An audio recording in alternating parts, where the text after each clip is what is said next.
களே, இன்றைய பதிவில் கர்ப்பிணி பெண்களுக்கு மிகவும் பொதுவாக ஏற்படும் ஒரு மாற்றத்தை பற்றி பேசப் போகிறோம்.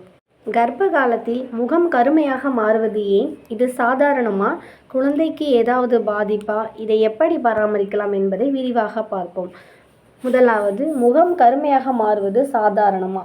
ஆம், இது கர்ப்ப காலத்தில் பல பெண்களுக்கு ஏற்படும் இயல்பான உடல் மாற்றம். பெரும்பாலும் இது குழந்தையை பாதிக்காது. பிரசவத்திற்கு பிறகு பலருக்கு படிப்படியாக குறையவும் செய்யும். இரண்டாவது, ஏன் முகம் கருமையாக மாறுகிறது? முக்கிய காரணம் ஹார்மோன் மாற்றங்கள். கர்ப்ப காலத்தில் ஈஸ்ட்ரோஜன் மற்றும் புரொஜெஸ்ட்ரான் போன்ற ஹார்மோன்களின் அளவு அதிகரிக்கும். இதனால் மெலனின் என்ற தோலின் நிறத்தை நிர்ணயிக்கும் நிறமி அதிகமாக உற்பத்தியாகிறது. அதனால்தான் சில பெண்களுக்கு முகம், கழுத்து, அக்குள், மார்பக காம்பு மற்றும் வயிற்றின் நடுப்பகுதியில் நிறம் கருமையாக தோன்றலாம்.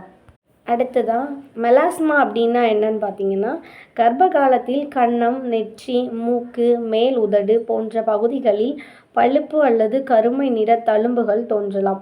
இதற்கு மெலாஸ்மா அல்லது பிரெக்னன்சி மாஸ்க் என்று பெயர். இது மிகவும் பொதுவான ஒரு நிலை. அடுத்தது, எந்த மாதத்தில் அதிகமாக தெரியும்? பொதுவாக 4வது மாதம் முதல் ஆரம்பிக்கலாம். 5வது முதல் 9வது மாதம் வரை தெளிவாக தெரியும். யாருக்கு அதிகமாக வரும்? கருமை நிற தோல் கொண்டவர்கள், குடும்பத்தில் இதே பிரச்சனை இருந்தவர்கள், அதிக நேரம் வெயிலில் இருப்பவர்கள், ஹார்மோன் மாற்றங்களுக்கு அதிக உணர்திறன் உள்ளவர்கள். குழந்தைக்கு பாதிப்பு உண்டா இதனால் அப்படின்னு பார்த்தீங்கன்னா இல்லை. முகம் கருமையாக மாறுவது தோலில் ஏற்படும் மாற்றம் மட்டுமே.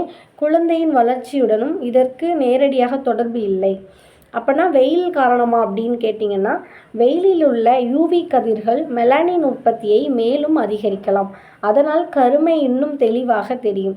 இந்த கருமை தெரிந்ததை எப்படி குறைக்கலாம் அப்படின்னு பார்த்தீங்கன்னா, வெயிலில் நீண்ட நேரம் நிற்க வேண்டாம். வெளியே செல்லும் போது குடை அல்லது தொப்பி பயன்படுத்தலாம்.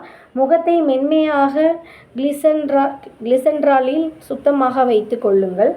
போதுமான தண்ணீர் குடிக்கவும், சத்தான உணவுகளை சாப்பிடுங்கள்.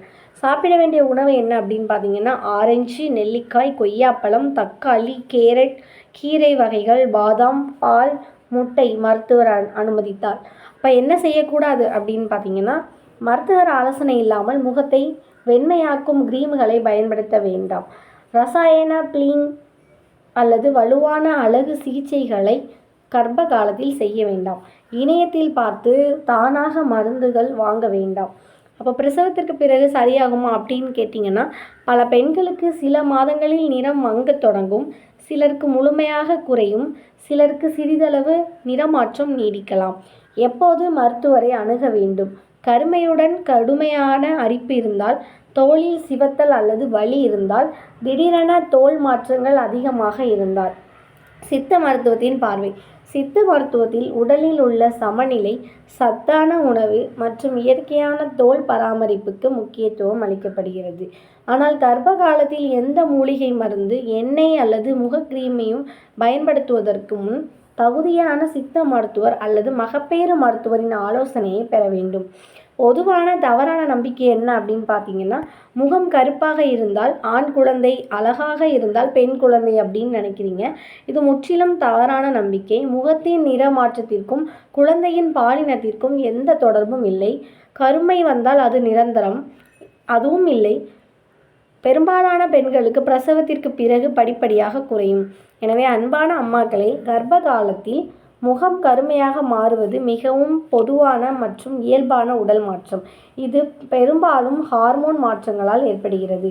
இதை பார்த்து பயப்பட வேண்டிய அவசியமில்லை. சரியான உணவு முறை, போதுமான தண்ணீர், வெயிலிலிருந்து பாதுகாப்பு மற்றும் மருத்துவரின் ஆலோசனைகளை பின்பற்றுவதன் மூலம் தோல் ஆரோக்கியத்தையும் நன்றாக பராமரிக்கலாம்.